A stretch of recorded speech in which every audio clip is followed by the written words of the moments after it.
আজকে দেখাবো সঠিক নিয়মে ফোনের ডিসপ্লে কিভাবে পরিবর্তন করতে হয়। সো পুরো ভিডিওটি মনোযোগ সহকারে দেখবেন। দেখতে পাচ্ছেন পিছনের ব্যাকশেলটি কিন্তু আমি আগে থেকেই খুলে রেখেছি। অনেক সময় ক্ষেত্রে দেখা যায় এই যে পিছনের ব্যাকশেলটি খুলতে গিয়ে অনেকেই আছে ফিঙ্গারপ্রিন্টের যে রেবনটি থাকে এই রেবনটি ছিঁড়িয়ে ফেলে। সো অবশ্যই সাবধানে পিছনের ব্যাকশেলটি খুলে নেবেন। দেখতে পাচ্ছেন আমি ব্যাকশেলটি অলরেডি খুলে নিয়েছি আর ডিসপ্লেটি ভেঙে একেবারে নষ্ট হয়ে গেছে। সো এই যে নষ্ট ডিসপ্লেটি ফ্রেম থেকে সুন্দরভাবে আলাদা করে নিতে হবে।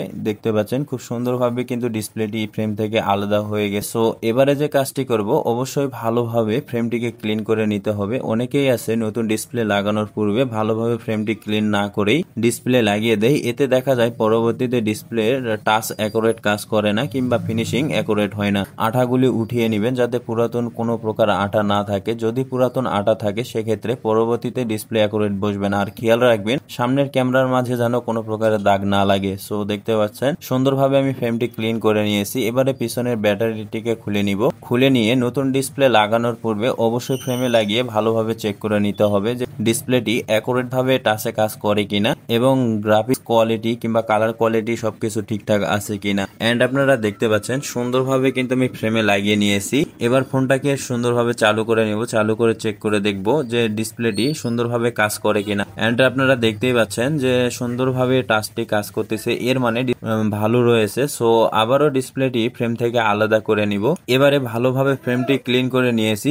ভালোভাবে ক্লিন করে নেওয়ার পরে সুন্দরভাবে চারপাশে আঠা দিয়ে নিব। অবশ্যই আঠা দেওয়ার সময় খেয়াল রাখবেন যেন অতিরিক্ত আঠা পিছনের সাইডে না পড়ে যায়, কারণ অনেক সময় ক্ষেত্রে দেখা যায় এই যে আঠা দেওয়ার সময় অতিরিক্ত আঠা পড়ে যায়। এই আঠাগুলো চাইলে ওপেনারের সাহায্যে ভালোভাবে উঠিয়ে নেবেন। এরপরে নতুন যে ডিসপ্লেটি আছে এই ডিসপ্লেটি পিছনের সাইড থেকে সুন্দরভাবে লাগিয়ে নেবেন। অনেকেই আছে সামনের অংশ থেকে লাগিয়ে নেই, পরবর্তীতে দেখা যায় পিছনের রেবনে চাপ পড়ে ডিসপ্লেগুলো নষ্ট হয়ে যাওয়ার সম্ভাবনা থাকে। সো দেখতে পাচ্ছেন সুন্দরভাবে আমি ডিসপ্লেটিকে কিন্তু ফিডিং করে নিয়েছি। যেহেতু পিছনের সাইডে রেবন আছে আর অনেক সময় ক্ষেত্রে চাপ খায় উঠিয়ে আসে, যে কারণে আমি একটা রাবার দিয়ে নিলাম। এবারে সুন্দরভাবে ফোনটিকে আগের মতো করে সেটিং করব। অনেক সময় এই যে কমপ্লিটের ব্যাটারিগুলো খুলতে গিয়ে ভাঁজ হয়ে যায়, যে কারণে আমি সুন্দরভাবে ভাঁজটি উঠিয়ে নিলাম এবং আগের মতো করে ফোনটিকে ফিডিং করব। ফিডিং করার পরে চেক করে দেখব অ্যাকুরেট ভাবে ফিনিশিং হয়েছে কিনা। সো দেখতে পাচ্ছেন এবারে পিছনের যে ব্যাকশেলটি আছে সুন্দরভাবে আঠা দিয়ে নিচ্ছি। আমি আঠা দিয়ে ব্যাকশেলটিকেও লাগিয়ে নিব।